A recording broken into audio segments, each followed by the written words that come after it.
अस्सलाम वालेकुम। Rennin angiotensin aldosterone system रास, इसको हम बड़े अच्छे से पहले भी एक्सप्लेन कर चुके हैं, लेकिन क्योंकि अब हमने ड्रग्स की बात करनी है, उन ड्रग्स की जो कि हाइपरटेंशन की ट्रीटमेंट में यूज़ होती हैं, तो उसमें हमने पहली क्लास जो देखी थी उसमें हमने कहा कि वो ड्रग्स होती हैं जो कि रास की एक्टिविटी को कम करती हैं। तो इस वजह से हम इसको थोड़ा सा पहले एक्सप्लेन करते हैं, रिवाइज़ करते हैं। तो होता यह है कि तीन काम ऐसे हैं जो अगर होंगे तो किडनी से रेनिन सिक्रीट होगा। सबसे पहले क्या होता है, सिंपैथेटिक नर्वस सिस्टम की अगर एक्टिविटी बढ़ जाए, ब्लड प्रेशर अगर कम हो जाए और सोडियम की डिलीवरी अगर कम हो, अगर ये तीन चीज़ें होंगी तो उसकी वजह से क्या होगा, किडनी जो है इन तीनों कामों की वजह से किडनी रेनिन सिक्रीट करेगा। और रेनिन क्या करेगा, एंजियोटेंसिनोजन एक हमारे बॉडी के अंदर ब्लड के अंदर अल्फ़ा 2 ग्लोबुलिन है। एंजियोटेंसिनोजन क्या है, अल्फ़ा 2 ग्लोबुलिन। रेनिन क्या करेगा, इस एंजियोटेंसिनोजन को कन्वर्ट कर देगा एंजियोटेंसिन 1 में। एंजियोटेंसिन 1 जो है ये इनएक्टिव फॉर्म में प्रेजेंट होता है। अब इसके बाद क्या होता है, हमारे जो लंग्स हैं वो सिक्रीट करते हैं एक एंजाइम जिसको हम बोलते हैं एंजियोटेंसिन कन्वर्टिंग एंजाइम एस। अब ये जो एस है ये क्या करता है, एंजियोटेंसिन 1 को कन्वर्ट करता है एंजियोटेंसिन 2 में, और एंजियोटेंसिन 2 जो है ये एक्टिव फॉर्म है। दूसरा आपको याद रखना है कि एंजियोटेंसिन 2 जो है ये मोस्ट पोटेंट वेजो कंस्ट्रिक्टर है हमारे बॉडी के अंदर। और वेजो कंस्ट्रिक्टर का मतलब ये है कि ब्लड वेसल्स को ये कॉन्स्ट्रिक्ट करके ब्लड प्रेशर को इंक्रीज़ करवाएगा। अब ये करता क्या है एंजियोटेंसिन 2, सबसे पहले ये पेरिफेरल वास्कुलर रेजिस्टेंस को इंक्रीज़ करके ब्लड प्रेशर बढ़ा देगा। रेजिस्टेंस इंक्रीज हो जाएगी ब्लड वेसल्स की, जिससे क्या होगा, ब्लड प्रेशर बढ़ेगा। दूसरा ये क्या करता है, एल्डोस्टेरोन के लेवल्स बढ़ा देगा। एल्डोस्टेरोन जब भी बढ़ता है हमारे ब्लड के अंदर, उससे क्या होता है, सोडियम और वाटर रिटेंशन होती है। सोडियम और वाटर की जब रिटेंशन होती है तो इसकी वजह से क्या होता है, एक तो ब्लड वॉल्यूम बढ़ता है। ब्लड वॉल्यूम के बढ़ने से क्या होगा, कार्डिक आउटपुट बढ़ेगा। कार्डिक आउटपुट बढ़ने से क्या होगा, ब्लड प्रेशर बढ़ जाएगा। तो इससे क्या हो रहा है, ओवरऑल ब्लड प्रेशर इंक्रीज कर दिया किसने, एक तो वास्कुलर रेजिस्टेंस के बढ़ने से ब्लड प्रेशर बढ़ा, दूसरा एल्डोस्टेरोन के बढ़ने से सोडियम वाटर रिटेंशन हुई, ब्लड वॉल्यूम बढ़ा, कार्डिक आउटपुट बढ़ा, और ओवरऑल क्या हुआ, ब्लड प्रेशर बढ़ गया। तीसरा काम क्या करता है एंजियोटेंसिन 2, एंटी डायरेटिक हार्मोन को इंक्रीज करवा देता है। इसकी जब प्रोडक्शन इंक्रीज हो जाती है तो उससे क्या होता है, दोबारा से ब्लड वॉल्यूम इंक्रीज, क्योंकि ये एंटी डायरेटिक है, डायरेसिस को इसने कम करना है, तो ब्लड वॉल्यूम बढ़ेगा जिससे ब्लड प्रेशर बढ़ जाएगा। तो ओवरऑल रास जब एक्टिवेट हो रहा है तो उससे क्या हो रहा है, ओवरऑल ब्लड प्रेशर जो है वो इंक्रीज़ हो रहा है। तो अगर कोई हाइपरटेंसिव पेशेंट है जिसमें ब्लड प्रेशर बहुत ज़्यादा इंक्रीज़ हो रहा है, तो हमने क्या करना है, इस ब्लड प्रेशर को कम करने के लिए रास की एक्टिविटी को कम करना है। तो अब हम इंडिविजुअली ड्रग्स की बात करेंगे, क्लासेस की बात करेंगे, कौन सी क्लासेस हैं जो कि इस सिस्टम की एक्टिविटी को कम करेंगी। सबसे पहले जो हमारे पास क्लास है वो होती है ड्रग्स की एस इनहिबिटर्स। अब देखें ये वो ड्रग्स हैं जो कि एंजियोटेंसिन कन्वर्टिंग एंजाइम को इनहिबिट करेंगी। एंजियोटेंसिन कन्वर्टिंग एंजाइम एंजियोटेंसिन 1 को 2 में कन्वर्ट करता है, जिससे ओवरऑल ये आगे प्रोसेस चलता है, जिससे क्या होता है, ब्लड प्रेशर बढ़ जाता है। तो हम इस एंजाइम को इनहिबिट कर देंगे। दूसरा हम क्या कर सकते हैं, एंजियोटेंसिन रिसेप्टर ब्लॉकर्स यूज़ कर सकते हैं। अब देखें एंजियोटेंसिन 2 बन गया, इसने क्या करना है, ब्लड प्रेशर को बढ़ाना है। तो हम क्या करते हैं, एंजियोटेंसिन 2 को इसके रिसेप्टर के साथ बाइंड नहीं होने देंगे, हम इसके रिसेप्टर्स को ब्लॉक कर देंगे। जब वो रिसेप्टर ब्लॉक हो जाएगा तो इसकी जो एक्टिविटी है, एंजियोटेंसिन 2 के जो इफेक्ट्स हैं वो नहीं आएंगे, तो ब्लड प्रेशर जो है वो कम हो जाएगा। फिर इसके अलावा हम क्या कर सकते हैं कि किडनी से जो रेनिन सिक्रीट हो रहा है, हम क्या करते हैं, डायरेक्टली इसको इनहिबिट कर देते हैं। जब रेनिन इनहिबिट हो जाएगा तो पूरा प्रोसेस जो है रास का वो इनहिबिट हो जाएगा, जिससे ब्लड प्रेशर नहीं बढ़ेगा बल्कि क्या होगा, ब्लड प्रेशर कम हो जाएगा। तो इस तरह से हम ये तीनों क्लासेस जो हैं वो यूज़ करके किसी भी हाइपरटेंसिव पेशेंट के अंदर जो ब्लड प्रेशर है उसको कम कर सकते हैं। एस इनहिबिटर्स यूज़ कर सकते हैं, एंजियोटेंसिन रिसेप्टर ब्लॉकर्स दे सकते हैं, और रेनिन इनहिबिटर्स दे सकते हैं। अब सबसे पहले हमारे पास होते हैं एस इनहिबिटर्स। अब ये वो ड्रग्स हैं, हमने पढ़ा था कि कोई भी ऐसी ड्रग जिसके एंड पे प्रिल आता है हम कहते हैं कि ये एस इनहिबिटर है। अब इसमें हमारे पास जो ड्रग्स हैं, इसमें कैप्टोप्रिल एक ड्रग है, लिसिनोप्रिल है, इसके अलावा रेमिप्रिल है। अब जितनी भी ड्रग्स हैं उनके एंड पे प्रिल आ रहा है, बेंजाप्रिल है। इसके अलावा और भी इसकी बहुत सी आप कह लें कि एग्जांपल्स हैं जो इसमें ड्रग्स आएंगी। फॉर एग्जांपल फोसिनोप्रिल है, या इसके अलावा क्विनाप्रिल है। ये सारी हमारे पास एस इनहिबिटर्स आ जाएंगी। अब मैकेनिज्म ऑफ एक्शन की अगर हम बात करें तो जैसे हमने पढ़ा कि एस इनहिबिटर्स है तो इसने क्या करना है, एंजियोटेंसिन कन्वर्टिंग एंजाइम को इनहिबिट करना है। अब ये जब इनहिबिट होगा तो नॉर्मली एस क्या करता है, एंजियोटेंसिन 1 को कन्वर्ट करता है एंजियोटेंसिन 2 में। तो जब हम इसको इनहिबिट कर देंगे इस एंजाइम को, तो एंजियोटेंसिन 2 नहीं बनेगा, एंजियोटेंसिन 2 की इनहिबिशन हो जाएगी। तो जो सारा प्रोसेस था आगे एंजियोटेंसिन 2 के जो फंक्शंस थे वो नहीं होंगे, ब्लड प्रेशर जो है वो कम हो जाएगा। तो एंजियोटेंसिन 2 के कम होने की वजह से क्या हो रहा है, ब्लड प्रेशर जो है वो कम हो रहा है।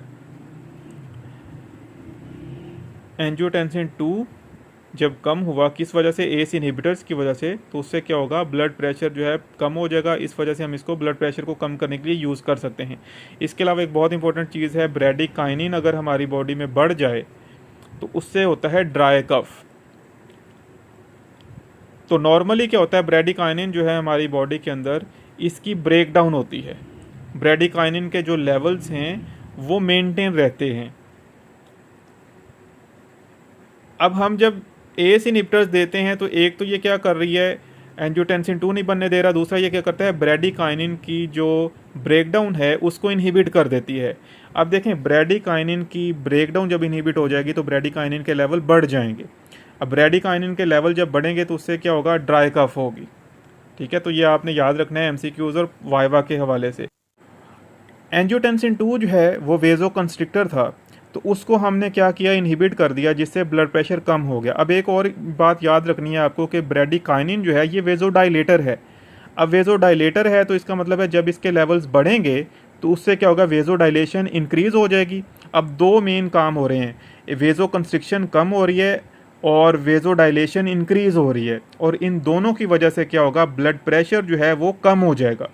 वेजो कंस्ट्रिक्शन के कम होने से और वेजो डायलेशन के बढ़ने से क्या हुआ, ब्लड प्रेशर कम हो गया। तो इसका मतलब है ये दोनों इफेक्ट जब आएंगे, वेजो कंस्ट्रिक्शन कम होना और वेजो डायलेशन बढ़ना, तो इसका मतलब है प्रोलॉन्ग्ड इफेक्ट जो है हमारा ब्लड प्रेशर कम होना वो आएगा, जिसकी वजह से हम इसको एंटी हाइपरटेंसिव के तौर पे यूज़ कर रहे हैं। ओके, अब हम बात करते हैं side effects of angiotensin converting enzyme inhibitors की। तो सबसे पहली बात यह है कि अभी हमने कहा कि क्योंकि ये ड्रग जो है ये ब्रेडिकाइनिन के लेवल को बढ़ा देती है, तो इसकी वजह से ये क्या करेगी, ड्राई कफ करवाएगी। तो सबसे इंपॉर्टेंट और सबसे मेन जो इफेक्ट है, साइड इफेक्ट है एस इनहिबिटर्स का, वो ड्राई कफ है। और किस वजह से है, ब्रेडिकाइनिन के लेवल के इंक्रीज़ होने की वजह से। इसके अलावा फीवर हो सकता है इन ड्रग्स को यूज़ करने से, हाइपर कैलीमिया हो सकता है। अब हाइपर कैलीमिया किस वजह से होगा, इसको हम बोलते हैं पोटेशियम लेवल का इंक्रीज़ हो जाना। और ये किस वजह से होता है पोटेशियम का लेवल इंक्रीज़, एल्डोस्टेरोन के डिक्रीज़ होने की वजह से। हमने कहा कि जब ये रास डीएक्टिवेट हो जाएगा तो एल्डोस्टेरोन के लेवल कम हो जाएंगे, जिसकी वजह से पोटेशियम के लेवल बढ़ेंगे और हाइपर कैलीमिया हो जाएगा। इस वजह से जब भी हम किसी पेशेंट को ये ड्रग प्रेस्क्राइब करेंगे तो हमने उसके जो पोटेशियम लेवल्स हैं उनको रेगुलरली मॉनिटर करना है कि ये बहुत ज़्यादा इंक्रीज़ ना हो जाएं। इसके अलावा ये जो ड्रग्स हैं ये हाइपोटेंशन कर सकती हैं। ऑब्वियसली अगर ये ड्रग एंटी हाइपरटेंसिव है, ब्लड प्रेशर को कम कर रही है, तो हाइपोटेंशन हो सकता है। हार्ट फेलियर ख़ास तौर पे अगर किसी पेशेंट को है तो उसमें ज़्यादा चांसेस होते हैं सीवियर हाइपोटेंशन के। इसके अलावा एंजियो एडीमा हो सकता है। अब ये बहुत इंपॉर्टेंट है कि एंजियो एडीमा क्या होता है। तो एयरवे जो है हमारा, एयरवे के अंदर स्वेलिंग और ऑब्स्ट्रक्शन हो जाना, एयरवे स्वेलिंग और ऑब्स्ट्रक्शन अगर हो जाए तो इस कंडीशन को हम एंजियोएडीमा बोलते हैं। तो ये एंजियोएडीमा करवा सकती हैं एस इनहिबिटर्स। इसके अलावा ये जो एस इनहिबिटर्स हैं ये रीनल फेलियर करवा सकती हैं, और ख़ास तौर पे उन पेशेंट को रीनल फेलियर करवाएंगे जिनमें ऑलरेडी कोई रीनल इम्पेयरमेंट है। फिर इसके अलावा एक बहुत ज़रूरी आपको याद रखना है वो ये कि ये जो ड्रग्स हैं एस इनहिबिटर्स ये फीटोटॉक्सिक होती हैं। अब फीटोटॉक्सिक जो हैं इसका क्या मतलब होता है कि फ़ीटस को ये नुकसान पहुंचाती हैं, टॉक्सिसिटी करती हैं फ़ीटस की। तो इसका मतलब है प्रेगनेंसी में ये ड्रग्स जो हैं ये कॉन्ट्राइंडिकेटेड होंगी। तो इस अगर हमारे पास आपके पास कोई पेशेंट आता है, फीमेल आती है, ब्लड प्रेशर की मरीज़ है, हाइपरटेंशन की, तो आपने कभी भी उसको ये जो ड्रग्स हैं एस इनहिबिटर्स वो प्रेस्क्राइब नहीं करनी। तो प्रेगनेंसी में ये ड्रग्स जो हैं कॉन्ट्राइंडिकेटेड हैं। अब आपके वाइवा और एमसीक्यूज़ जो हैं इनके पॉइंट ऑफ व्यू से एक बहुत इंपॉर्टेंट यहाँ पे बात जो आपको पता होना चाहिए वो ये कि ये जितनी भी ड्रग्स एस इनहिबिटर्स हैं उसके अंदर जो इनेलाप्रिल एक ड्रग है ये प्रो ड्रग है। ये वह ड्रग है एस इनहिबिटर्स के अंदर इनेलाप्रिल जो कि प्रो ड्रग है, और ये कन्वर्ट हो जाती है इनेलाप्रिलेट में। तो ये आपको एग्ज़ाम में पूछा जा सकता है, एमसीक्यू में पूछा जा सकता है कि कौन सी ड्रग जो है ये प्रो ड्रग है और इसकी कन्वर्जन किस में होती है। तो इनेलाप्रिल है प्रो ड्रग, इसकी कन्वर्जन होती है इनेलाप्रिलेट में। और ये जो इनेलाप्रिलेट है ये अवेलेबल होती है आईवी ओनली में। ठीक है, तो ये बातें जो है आपको एग्ज़ाम में पूछी जा सकती हैं। और इसके अलावा एक और बहुत इंपॉर्टेंट चीज़ है कि अगर कोई पेशेंट डायबिटिक है, डायबिटीज़ का पेशेंट है, उसमें क्या होता है, नेफ्रोटॉक्सिसिटी के चांसेस होते हैं। और रिसर्च ये कहती है कि ये हमारी जो एस इनहिबिटर्स हैं ये नेफ्रोटॉक्सिसिटी को कम करवाती हैं। तो इसका मतलब है अगर आपके पास एक पेशेंट आता है जो हाइपरटेंसिव है और साथ में उसको डायबिटीज़ है, तो हम उसको एस इनहिबिटर्स प्रेस्क्राइब कर सकते हैं, क्योंकि ये दोनों काम करेगी, ब्लड प्रेशर को भी कम करेगी और साथ में उस डायबिटिक नेफ्रोटॉक्सिसिटी जो है उसको भी ये कम करवाएगी। तो इसका मतलब है इसको हम दोनों डिजीज़ में जो है एडवांटेज के तौर पे यूज़ कर सकते हैं। तो अब इसके अलावा ये ड्रग अब अगर देखें थेराप्यूटिक यूज़, तो अब हाइपरटेंशन के ट्रीटमेंट में यूज़ कर सकते हैं, हार्ट फेलियर में यूज़ कर सकते हैं, पोस्ट मायोकार्डियल इन्फार्क्शन में यूज़ कर सकते हैं, डायबिटिक नेफ्रोटॉक्सिसिटी में भी हम इसको यूज़ कर सकते हैं। अब हम बात करते हैं एंजियोटेंसिन रिसेप्टर ब्लॉकर्स की। अब एंजियोटेंसिन रिसेप्टर ब्लॉकर्स बेसिकली हमने पढ़ा कि एंजियोटेंसिन 1 जो है ये एंजियोटेंसिन कन्वर्टिंग एंजाइम एस की मदद से कन्वर्ट होते हैं एंजियोटेंसिन टाइप 2 में। और एंजियोटेंसिन जो 2 है ये बाइंड करता है अपने रिसेप्टर के साथ, एंजियोटेंसिन टाइप 1 रिसेप्टर 81 रिसेप्टर के साथ ये बाइंड करेगा और उसके बाद ये ब्लड प्रेशर को बढ़ाता है। कैसे बढ़ाता है? वेजो कंस्ट्रिक्शन करके, ब्लड वॉल्यूम बढ़ा के, कार्डियक आउटपुट बढ़ा के।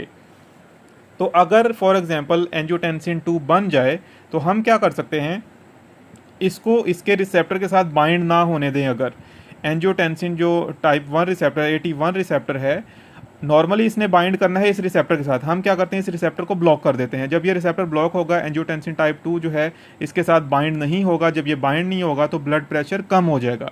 तो ये इसका मेजर मैकेनिज्म है एंजियोटेंसिन रिसेप्टर ब्लॉकर्स का या एंजियोटेंसिन रिसेप्टर एंटेगोनिस्ट का। अब इसके अंदर अगर हम बात करें ड्रग्स की, तो हमने पहले भी डिस्कस किया, हर वो ड्रग जिसके एंड पे सार्टन आता है, प्री फिक्स अगर सार्टन होगा तो इसका मतलब है वो ड्रग जो है वो एंजियोटेंसिन रिसेप्टर ब्लॉकर है। फॉर एग्जांपल हमारे पास जो इसकी एग्जांपल्स हैं वो कैंडी सार्टन, लोसार्टन, टेलमी सार्टन, ये सारी जो है ये हमारे पास एंजियोटेंसिन रिसेप्टर ब्लॉकर्स हैं। और ये ड्रग्स जो हैं हम बेसिकली यूज़ करते हैं एंजियोटेंसिन कन्वर्टिंग एंजाइम के अल्टरनेटिव के तौर पर। अच्छा, एंजियोटेंसिन कन्वर्टिंग एंजाइम इनहिबिटर्स जो है वो क्या कर रहे थे, ब्रेडिकाइनिन के लेवल्स इंक्रीज करवा रहे थे, जिसकी वजह से क्या हो रहा था, हमारे पास ड्राई कफ हो रहा था। लेकिन ये जो ड्रग्स हैं ARB, ये ब्रेडिकाइनिन के लेवल को अफेक्ट नहीं करती। तो ये ब्रेडिकाइनिन के लेवल को अगर नहीं बढ़ाएंगी तो ड्राई कफ नहीं करवाएंगी। इसके अलावा ये यूज़ होती हैं हाइपरटेंशन की ट्रीटमेंट में, हार्ट फेलियर की ट्रीटमेंट में। इसके अलावा नेफ्रोटॉक्सिसिटी जो डायबिटिक पेशेंट है उसके अंदर भी ये यूज़ हो सकती हैं। और अगर हम बात करें कॉन्ट्रा इंडिकेशन की, तो प्रेगनेंसी के अंदर ये जो एंजियोटेंसिन रिसेप्टर ब्लॉकर्स हैं ये प्रेगनेंसी के अंदर कॉन्ट्रा इंडिकेटेड होंगे। प्रेग्नेंट फीमेल्स को हमने ये नहीं देनी। इसके बाद हमारे पास जो लास्ट क्लास है जो कि हमने बात की कि रेनिन एंजियोटेंसिन एल्डोस्टेरोन सिस्टम पे एक्ट जो करती हैं वो हमारे पास हैं renin inhibitors, direct renin inhibitors, जिसमें हमने कहा एक ही ड्रग है एलिस्किरिन। अब एलिस्किरिन क्या करती है, ये रेनिन को सिक्रीट नहीं होने देती किडनी से। तो किडनी से बेसिकली क्या होता है, रेनिन सिक्रीट होता है, तो हमने क्या किया, डायरेक्टली इनहिबिट कर दिया इस रेनिन को। अब डायरेक्टली अगर हम इसको रेनिन को इनहिबिट करेंगे तो ओवरऑल जो रास की एक्टिविटी है वो कम हो जाएगी।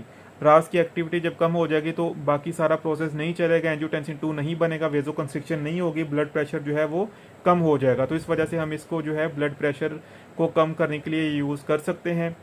और इम्पोर्टेंट बात यह है कि जो हमारे पास रेनिन है, रेनिन इनहिबिटर्स हैं, ये भी प्रेगनेंसी में कॉन्ट्रा इंडिकेटेड होते हैं। तो इसका मतलब है जितनी भी ड्रग्स जो कि रास के थ्रू ब्लड प्रेशर को कम कर रही हैं, चाहे वो एस इनहिबिटर्स हैं, चाहे वो ARBs हैं, चाहे वो डायरेक्ट एक्टिंग रेनिन इनहिबिटर्स हैं, ये सारी जो हैं प्रेगनेंसी में कॉन्ट्रा इंडिकेटेड हैं। तो इसका मतलब ये है कि अगर कोई पेशेंट आता है हमारे पास, फीमेल पेशेंट आती है जो ब्लड प्रेशर उसका बढ़ा हुआ है और वो साथ में प्रेग्नेंट है, तो हम उसको ये वाली ड्रग्स जो है ये नहीं देंगे।